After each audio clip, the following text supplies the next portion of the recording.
Now, lining. What I cannot do is just take my template, lay it over, draw it out, cut it out, be done. That was a very tempting idea. But because this leather is curved, is going to be curved, that's going to change the surface area here.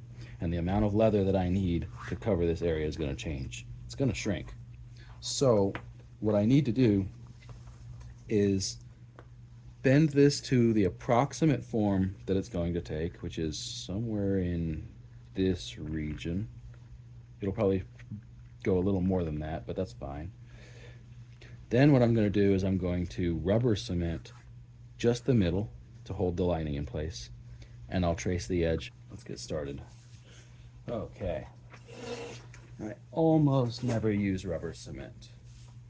So this is interesting. This is many, many years old. It's over 10 years old. Hope it works. So why use rubber cement? Well, I usually use contact glue, contact cement. If I use contact cement, it's going to not want to give up. It's going to be very difficult to remove the leather. And this being such a thin piece of leather, I don't really want to stress it any more than I have to. Once I get this cut to the right shape, I have to remove the leather in order to work on the stitching. So, perhaps I should talk more about the stitching, but I think I already did. The basic idea with the stitching is that I'm going to be doing kind of a hidden stitch here, and in the normal course of events, you'd glue your lining on, and then you'd stitch through the body and attach the lining to both the body and the edge binding. I'm not going to be doing that because I don't want stitching on the front of the body. I don't want it to be visible anywhere. So because of that, I have to come up with a way to attach the lining just to the edge binding and not to the body itself. Although I will glue it to the body, that'll break down over time, and I'm comfortable with that because once it's stitched to the edge binding, I think it's going to hold quite nicely. The binding will hold the shape, and the lining will just follow that contour. Even if it were to fall out, it'll still be comfortable and fine. So I'm not worried about that at all. But because of that, I need to work on the binding, the lining separately, which is why I did the binding much earlier. Okay, so I'm going to put some rubber cement, and I don't necessarily want to use too much. This is kind of a balancing act. I want to use enough to get the lining to adhere so that I can get accurate measurements, but I don't want to use so much that it begins to give me problems later on while I'm stitching and have to remove it and add the contact cement and all of that. So I'm just going to basically cover the center here. Do the same for the lining itself. Not really caring about being very precise right now. That'll come later. And this can be a porous material, though. Don't necessarily want to use so much glue that it could go through. That would be the end of the world. So I think I'm good there. I'm gonna wait for that to get tacky, and then we'll move on to the next step. Okay, the cement is tacky. I'm ready to put it in place.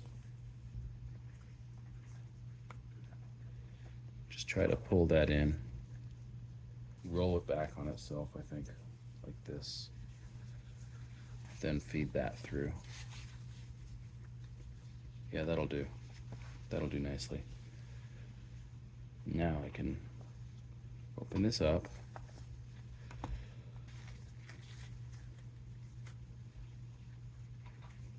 Just start from the center and begin to work out. I want it to be flat. I don't want any ripples or bubbles or anything like that. It needs to be smooth. I'm already messing that up, which is fun. I want it to be pulled taut. I do not want it to be loose in any way here. There we go. It's starting to behave. If you have to do it again, it's not very forgiving, but if you have to do it again, you can get away with it. There. Okay. I think that'll be good enough. So by the way the loops work. What I want to do is, I think I'll get my marker. I have silver. Silver will work. No, not on the front. There. There's one.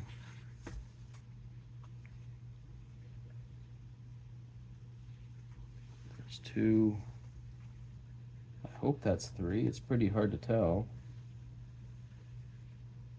Three.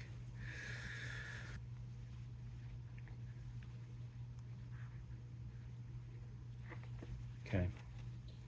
Hopefully that'll be okay. I'm going to pull this off gently. As gently as I can. It is actually holding on pretty tight. There. And there's the shape. I wonder how well it lines up. Maybe that was all unnecessary. If I line that up, it's a good inch shorter, which makes sense. And draw these in a little cleaner. I did not account for the curvature. Shoot. I need to do that. That has to happen. So I'm gonna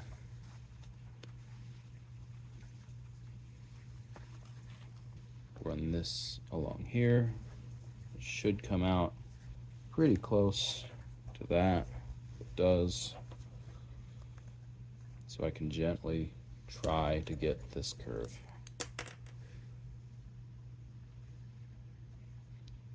It's not going to be perfect. It actually doesn't have to be perfect, and you'll see why. There's probably about 100 ways I could have tried to do this, but I'm actually okay with where I'm ending up. Okay, now this side.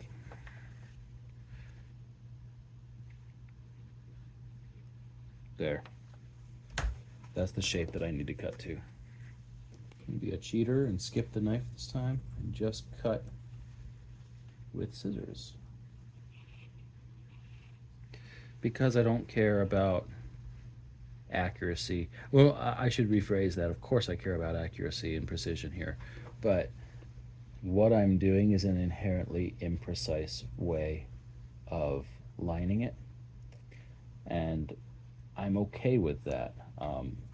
I've designed to allow for that imprecision, so it's not going to bother me at all. Is that a date? 07? No. Well, maybe it's an 07 hide. I bought it probably in 09. Yes, I've had it that long. I might have had it in 07. Yeah, maybe I did. Yeah, I think I may have actually bought this in 2007. It would have been one of the very first hides of leather I've ever bought. I've been hanging on to it all this time, looking for uses. I've found uses, but I've also been sparing with it. I don't know if I had to round that, but I did. Okay, so next step we are going to do is we're actually going to fold this in on itself. We have a 1/2 inch that we want to take off from the edge. So I'm going to get my straight edge, line up 1/2 inch, bring in 1/2 inch, and that's not where we're going to, that's going to represent the outer edge when we're done. So we're going to draw a line on that. Then do the same thing down here, and then I'll have to go around these curves, and that'll be fun. This is where I'm starting to look for precision. A minute ago I didn't care about precision. That's because it was all going to be folded under and hidden. This is going to be a visible part, at least the back side of it is. So now I want it to be precise. Can I sketch it in? This one I know I can.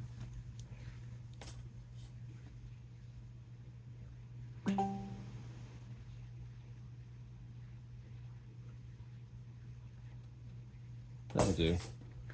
And over here? I guess I'll try to. If not, I'd have had to find some guide or use my wing dividers or something like that. Wing dividers would work fine, but it can be tricky seeing the line sometimes, so.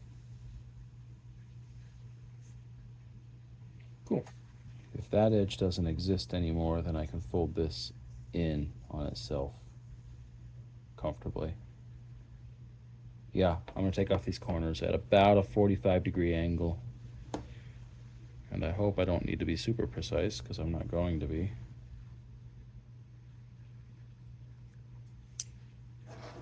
Slightly out beyond where the stitch line is going to be, at about 1/8 of an inch or so. If I do this wrong, I guess I'll be cutting a new piece of pigskin. Now, in theory, I fold this down, I fold this down. I may have to fold this back first, which is okay. Then I fold this down. Yeah, there's a little bit of bulk at the corners. It won't be noticeable. Okay. And then on these, I had thought to feather that. Yeah, I think I will. So I'm just going to take and cut this, again, not to my line, but just shy of my line. So if I cut it to my line, then my stitches won't take, which would be pretty bad. Same here. Now I'll be able to turn these inward without it curving too badly. I'm kind of winging it. If you're wondering how I chose those locations, I'm kind of just looking at where I think it will fold without giving me too much trouble. And it's a bit of guesswork for me right now. Okay, now I can begin to pre-punch these holes. I want them to be nice and bold because that's going to be very difficult to see on the backside. Even if I punch them from the backside, they'll kind of close up and become difficult to see once again. So it wouldn't be terrible to go over them again. But they're going to be hard to see no matter what I do. It's just how it is. When you're dealing with thin leathers, linings, fabrics, things like that, it just gets hard to see. And if you're doing the style of lining that I'm doing, then, you know, I keep thinking I could do it with an awl, but I honestly don't think it would be easier. I think it would be probably a lot harder. Same issue with an overstitch wheel. I don't know of any easy way to do what I'm about to do, but I don't mind either. You just kind of deal with it. All right, this one wants to go over. I'm gonna back it off and have a short stitch there. Yeah, I can deal with a short stitch there. It's actually not even. You know what? Instead of a short stitch, I'm just going to alter my line. I'm just going to bring this back. Just like that. It'll be fine, I think. And then I'll just walk this along the curve. I think there's an argument to be made that stitching this with an awl will be possibly easier because you won't have to be digging for the stitch locations. But if you get good at the understanding the size of your stitch, then that's not so hard anyway. But not being able to see them is really a hindrance. The drawback to using an awl, you'll see, is this is not going to be normal. This is not going to be a matter of just putting two ends together and stitching them together. It's not even a saddle stitch, technically.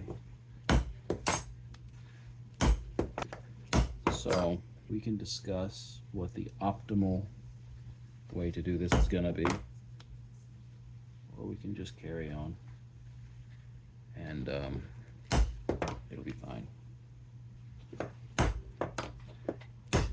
And that'll match up.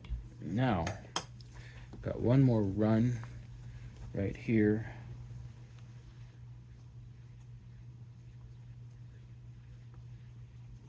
Oh, it's perfect actually.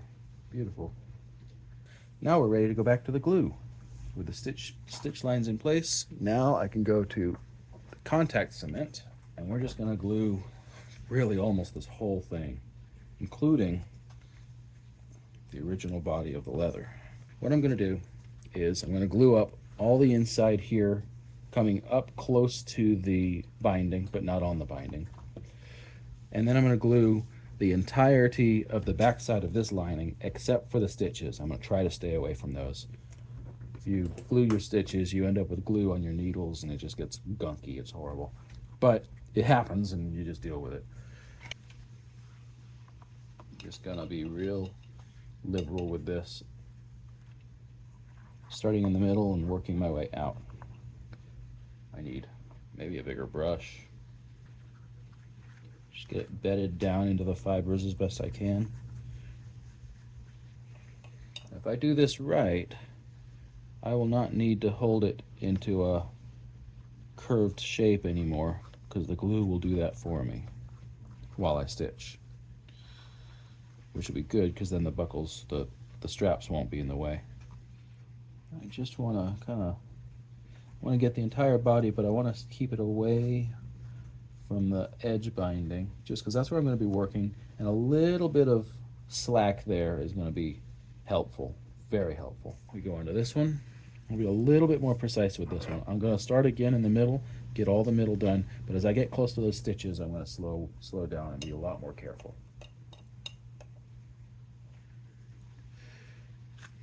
Gosh. I do want to get close to the stitches this time, even though I don't want to glue the stitches, because I'm going to need the glue near the stitches before I can attach it. I'm going to need to make use of those. Make sure it's not leaking through. If it's leaking through, I'm done because it's going to be horrible. I don't know that I can clean that up at all. I might have to recut the whole piece if I see it leaking through, and then I just have to be more careful next time. But I think we're okay. I think this glue's thick enough that we're not going to go through any pores or anything. Famous last words, but I think we're okay. Oh my. This is a very old brush and it's finally giving up. I'm going to move this as well. It's kind of too close. I don't want to get glue on the straps. Get right up next to the stitches without touching the stitches if I can help it. If I get some glue in a stitch, it's not the end of the world, but it's pretty annoying to work with. Oh, I think there might have been some glue on my board. That's not good, but I think I can clean that up. That's not too bad. That is not good.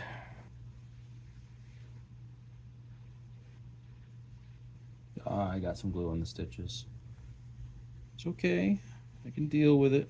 I got more on the, oh man, this whole line. Way too bad. All right, that's going to be frustrating. But it can't be helped now. In hindsight, I could have glued this whole thing up and then punched the stitch holes. That probably would have worked nicely. That would have been a good idea. That would have saved me some time and some headache. But it would have gotten glue on my tools. Then I'd have to clean that off. It's always a trade-off, you know? Okay, that's good. I'll let that set up, and then I'll glue this all together, and we will be almost done with this project. First, I'm going to take these corners and fold them in, and they're only about 1/8 of an inch to the first stitch, so they're a very small fold. That's just going to polish them up just a little bit, make them look nice for us. With that done, we can now fold along our stitch lines all the way around, which is kind of hard to do without sticking my head in the frame, but I can see, I don't know if you can see, but on the back side you can kind of see the stitch lines, the holes, so that gives me something to follow along with. Up here, here, here, all the way down, and being on a bend, a curve like that is a little bit frustrating, but I think that'll do okay. It needs to be close. It needs to be fairly precise, but it doesn't need to be perfect because there's going to be some stretch and give in the leather.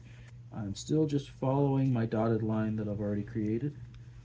Probably doesn't show on film, but that's all I'm doing. And now, the moment of truth. Is this going to work? Let's find out. I think I'll put a tool here just to keep it from gluing itself together while I work on the opposite side. I want to try to line this up close to, here we go. Now, keep my tool right here to help protect the middle. I'm going to bend this around on itself. I did get some glue on it, that's sad. Oh no, it's touching. That's not what I wanted. It's pretty close to what I wanted. Plus, I'm kind of stuck with it. Now I'm going to just pull it taut. I'd like to do the corners first, but it's kind of not behaving for me. Oh no. You only get one real shot at this. I guess I'll do this corner first. There. There we go.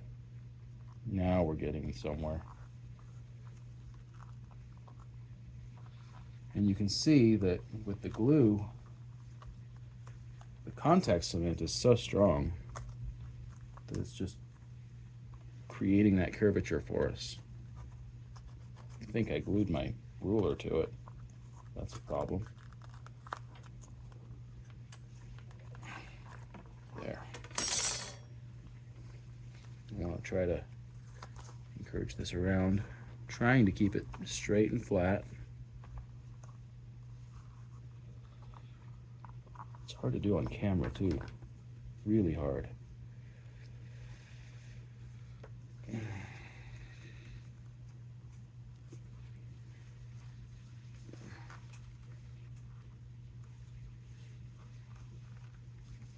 There we go.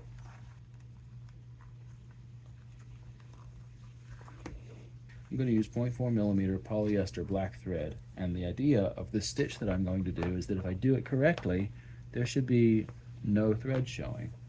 I have a couple of test pieces. One that actually worked. Here I used white thread, and on one edge I actually did it correctly, and the thread all but disappears. So I'm going to do the same thing, hopefully, on all four of these edges this time. And if I'm wrong and it shows a little bit, especially around the corners, that should be okay because it's black on black, so it'll be hard to see anyways. Okay, I'm going to start somewhere over here. That way I don't have to fight with the corners right off the bat. I can kind of work my way towards them.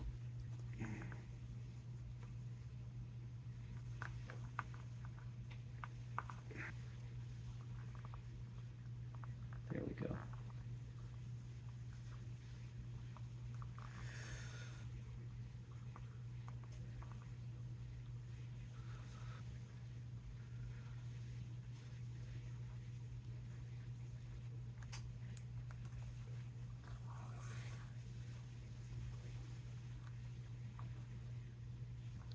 Yeah, okay, that's that glue. No wonder this has been so frustrating. Remember I mentioned there were some edges with glue on them? There it is. So bad. Ow! That hurt.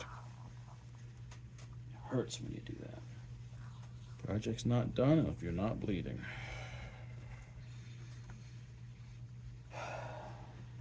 Well, I'm just going to continue on like that. I think I'm going to stop the camera. There's not much else to record, and I'm a little worried about my battery running out. So I'm going to stop there and check in when there's something to talk about.